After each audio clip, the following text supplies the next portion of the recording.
ಎಲ್ರಿಗೂ ನಮಸ್ಕಾರ. ಇಂದಿನ ವಿಡಿಯೋನಲ್ಲಿ ರಾಯರಿಗೆ ನಿಂಬೆಹಣ್ಣಿನ ದೀಪ, ಬೂದುಗುಂಬಳಕಾಯಿ ದೀಪ ಅಥವಾ ತೆಂಗಿನಕಾಯಿಯನ್ನು ಒಡೆದು ಅದರಲ್ಲಿ ದೀಪವನ್ನು ಹಚ್ಚಿರ್ತೀರ ಕೆಲವರು. ಇದೆಲ್ಲವನ್ನು ಸಹ ನಾನು ನೋಡಿರುವಂಥದ್ದು. ಇದನ್ನು ಹಚ್ಬೋದಾ ಹಚ್ಚಬಾರ್ದ, ಮತ್ತು ರಾಯರಿಗೆ ಯಾವ ದೀಪ ಹಚ್ಚಿದ್ರೆ ಶ್ರೇಷ್ಠ, ಈ ವಿಡಿಯೋ ನೋಡಿ. ಕಂಪ್ಲೀಟ್ ಆದಂತಹ ಡೀಟೇಲ್ಸು ಈ ವಿಡಿಯೋನಲ್ಲಿ ನಿಮಗೆ ಸಿಗುತ್ತೆ. ರಾಯರಿಗೆ ಆಗಲಿ ಅಥವಾ ನಾವು ಮನೆಯಲ್ಲಿ ಯಾವುದೇ ದೇವರಿಗಾಗಲಿ ನಿಂಬೆಹಣ್ಣಿನ ದೀಪವನ್ನು ನಾವು ಮನೆಯಲ್ಲಿ ಹಚ್ಚೋದಕ್ಕೆ ಬರಲ್ಲ.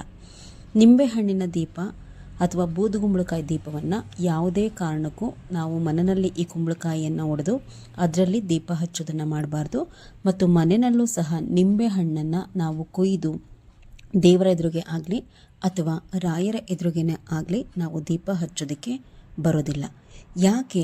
ಈ ನಿಂಬೆಹಣ್ಣು ಮತ್ತು ಬೂದುಗುಂಬಳಕಾಯಿ ಎರಡೂ ಸಹ ರಾಹು ಸಮಾನ ಅಂತ ಹೇಳಿ ಹೇಳ್ತಾರೆ.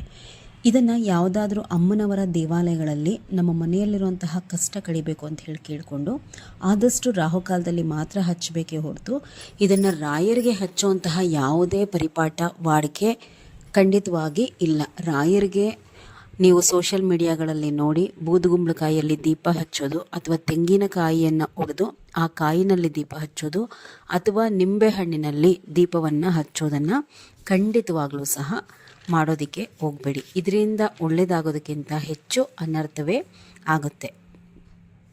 ಕಷ್ಟ ಕಳೆಯೋದ್ರ ಬದಲು ಇನ್ನಷ್ಟು ಮನೆಯಲ್ಲಿ ಕಷ್ಟ ಹೆಚ್ಚಾಗುತ್ತೆ ಅಷ್ಟೆ. ಇನ್ನು ಈ ಉಪ್ಪಿನ ದೀಪ, ಖಂಡಿತವಾಗ್ಲೂ ಈ ಉಪ್ಪಿನ ದೀಪವನ್ನು ಮನೆಯಲ್ಲಿ ಹಚ್ಚೋ ಅಂಥದ್ದೇ ಅಲ್ಲ. ಉಪ್ಪು ಅಂತಂದರೆ ಋಣ, ಅದನ್ನು ದೇವರ ಮನೆಗೆ ತರೋದೇ ತಪ್ಪು. ನಾವು ಕೈಯಲ್ಲೇನಾದರೂ ನಾವು ಉಪ್ಪನ್ನು ಮುಟ್ಟಿದರೆ ಕೈ ತೊಳೆದಲೇ ದೇವರ ಮನೆಗೇ ಹೋಗಬಾರ್ದು. ಅಂಥದ್ರಲ್ಲಿ ಉಪ್ಪನ್ನು ತಗೊಂಡೋಗಿ ದೇವ್ರ ಮನೆಯಲ್ಲಿ ದೀಪ ಹಚ್ಚಿದ್ರೆ ಬಹಳ ಕಷ್ಟಗಳು ಮುಂದೆ ಕಾಡುತ್ತೆ. ಉಪ್ಪನ್ನು ಬಳಸಿ ದೀಪ ಹಚ್ಚುವಂತಹ ಪದ್ಧತಿ ಹಿಂದೂ ಧರ್ಮದಲ್ಲಿ ಇಲ್ಲವೇ ಇಲ್ಲ.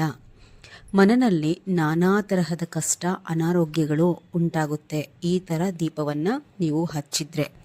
ಈಗಾಗಲೇ ತಿಳಿದಲೇ ಹಚ್ಚಿದ್ರೆ ದಯವಿಟ್ಟು ಈ ದೋಷ ಪರಿಹಾರಾರ್ಥವಾಗಿ ನಿಮ್ಮ ಮನೆಯ ದೇವರಿಗೆ ಹೋದಾಗ 11 ರೂಪಾಯಿಯನ್ನು ನೀವು ಹುಂಡಿಗೆ ಹಾಕ್ಬಿಟ್ಟು ತಪ್ಪು ಕಾಣಿಕೆ ಅಂತ ಹೇಳಿ ಈ ದೋಷವನ್ನು ಪರಿಹಾರ ಮಾಡಿ ಅಂತ ಹೇಳಿ ಕೇಳ್ಕೊಳ್ಳಿ.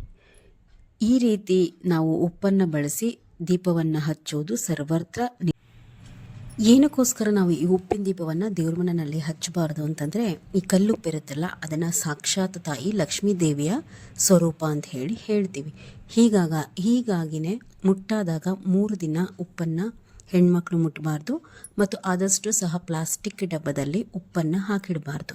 ಇದರಿಂದ ನೀವು ಎಷ್ಟು ದುಡಿದ್ರೂ ಕೈಯಲ್ಲಿ ದುಡ್ಡು ನಿಲ್ಲೋದಿಲ್ಲ. ಅಂದರೆ ಪೀರಿಯಡ್ಸ್ ಆದಾಗ 3 ದಿನ ನೀವು ಉಪ್ಪನ್ನು ಮುಟ್ಟೋದು ಮತ್ತು ಪ್ಲಾಸ್ಟಿಕ್ ಡಬ್ಬದಲ್ಲಿ ಉಪ್ಪನ್ನು ಹಾಕಿ ಇಡೋದ್ರಿಂದ ನೀವು ಎಷ್ಟೇ ದುಡಿದ್ರೂ ನಿಮ್ಮ ಕೈಯಲ್ಲಿ ದುಡ್ಡು ನಿಲ್ಲಲ್ಲ. ಹೀಗಿದ್ದಾಗ ಅಂತಹದ್ರಲ್ಲಿ ನೀವು ಈ ಉಪ್ಪನ್ನು ತೊಗೊಂಡೋಗ್ಬಿಟ್ಟು ಅದನ್ನು ಒಂದು ತಟ್ಟೆನಲ್ಲಿ ಹಾಕಿ ಆ ಉಪ್ಪಿನ ಮೇಲೆ ನೀವು ದೀಪ ಇಟ್ಟು ಉರಿಸಿದ್ರೆ ಆಗುವಂತಹ ಎಲ್ಲ ಒಳ್ಳೆ ಕಾರ್ಯಕ್ಕೂ ಸಹ ನಿಮ್ಮ ಮನೆಯಲ್ಲಿ ಏನೆಲ್ಲ ಒಳ್ಳೆ ಕಾರ್ಯ ಆಗಬೇಕಿರುತ್ತೋ ಅದೆಲ್ಲಕ್ಕೂ ಸಹ ನೀವೇ ಕಲ್ಲು ಹಾಕ್ಕೊಂಡಾಗೆ.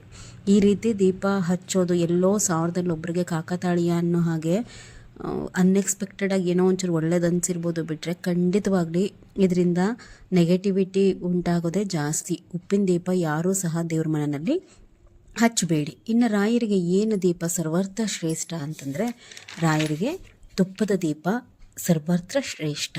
ಏನಕ್ಕೆ? ತುಪ್ಪಕ್ಕೆ ಅಭಿಮಾನಿ ದೇವತೆ ತಾಯಿ ಶ್ರೀ ಮಹಾಲಕ್ಷ್ಮಿ. ತುಪ್ಪ ಎಂದರೆ ಸಾಕ್ಷಾತ್ ಲಕ್ಷ್ಮಿ ಸ್ವರೂಪ.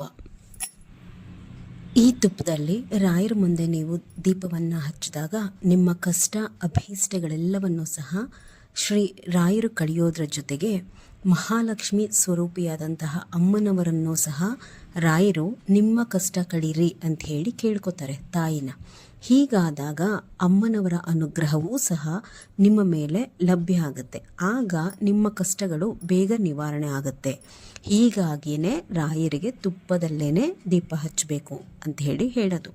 ಪ್ರತಿನಿತ್ಯ ಬೇಡ, ಗುರುವಾರ, ಏಕಾದಶಿ, ದ್ವಾದಶಿ ದಿನ ಮತ್ತು ಯಾವುದೇ ಹಬ್ಬಗಳು ಇದ್ದಾಗ ಸಣ್ಣ ದೀಪವೇ ಆಗಲಿ ರಾಯರ ಮುಂದೆ 2 ತುಪ್ಪದ ದೀಪವನ್ನು ಹಚ್ಚಿ ನಿಮ್ಮ ಎಷ್ಟೋ ಕಷ್ಟ ಕಳೆದು ಇದರಿಂದ ಒಳ್ಳೆಯದಾಗುತ್ತೆ. ಇನ್ನು ಪ್ರತಿನಿತ್ಯ ಎಣ್ಣಿನಲ್ಲಿ ದೀಪ ಹಚ್ಚಿದ್ರೂ ಸಾಕು. ದಯವಿಟ್ಟು ಸೋಷಿಯಲ್ ಮೀಡಿಯಾಗಳನ್ನು ನೋಡಿ ಅವ್ರು ಮಾಡ್ತಾರೆ ಇವ್ರು ಮಾಡ್ತಾರೆ ಅಂತ ಹೇಳಿ ರಾಯರಿಗೆ ಬೂದುಗುಂಬಳಕಾಯಿಯಲ್ಲಿ ದೀಪ ಹಚ್ಚೋದು, ನಿಂಬೆಹಣ್ಣಿನಲ್ಲಿ ದೀಪ ಹಚ್ಚೋದು, ಕಾಯಿಯನ್ನು ಒಡೆದು ಅದರಲ್ಲಿ ದೀಪ ಹಚ್ಚೋದು, ಅಥವಾ ಯಾವಾಗಲೂ ಮನೆಯಲ್ಲಿ ಈಗ ದೀಪ ಕಾಣ್ತಿದೆ ನೋಡಿ, ಅದರಲ್ಲಿ 5 ಕಡೆನೂ ಬತ್ತಿ ಹಾಕಿ ನಾವು 5 ಮುಖದ ದೀಪ ಹಚ್ಚುತ್ತೀವಲ್ಲ, ಅದನ್ನು ಕೆಲವೊಂದು ವಿಶೇಷ ಸಂದರ್ಭಗಳಲ್ಲಿ ಬಿಟ್ಟು ಮನೆಯಲ್ಲಿ ಆ ರೀತಿ ಪಂಚಮುಖದ ದೀಪವನ್ನು ಸಹ ನಾವು ಉರಿಸಬಾರ್ದು. ಇನ್ನು ನೆಕ್ಸ್ಟ್ ವಿಡಿಯೋಸಲ್ಲಿ ರಾಯರಿಗೆ 5 ಮಣ್ಣಿನ ದೀಪಗಳನ್ನು ಬಳಸಿ ಮಾಡುವಂತಹ ಒಂದು ಅನುಷ್ಠಾನದ ಬಗ್ಗೆ ಹೇಳ್ಕೊಡ್ತೀನಿ.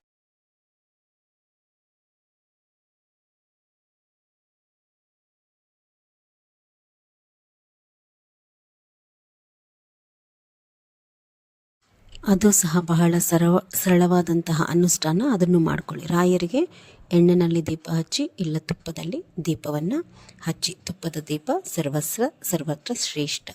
ನಮಸ್ಕಾರ. ಎಲ್ರಿಗೂ ಇನ್ಫಾರ್ಮೇಷನ್ ಇಷ್ಟ ಆಗಿದೆ ಅನ್ಕೋತೀನಿ.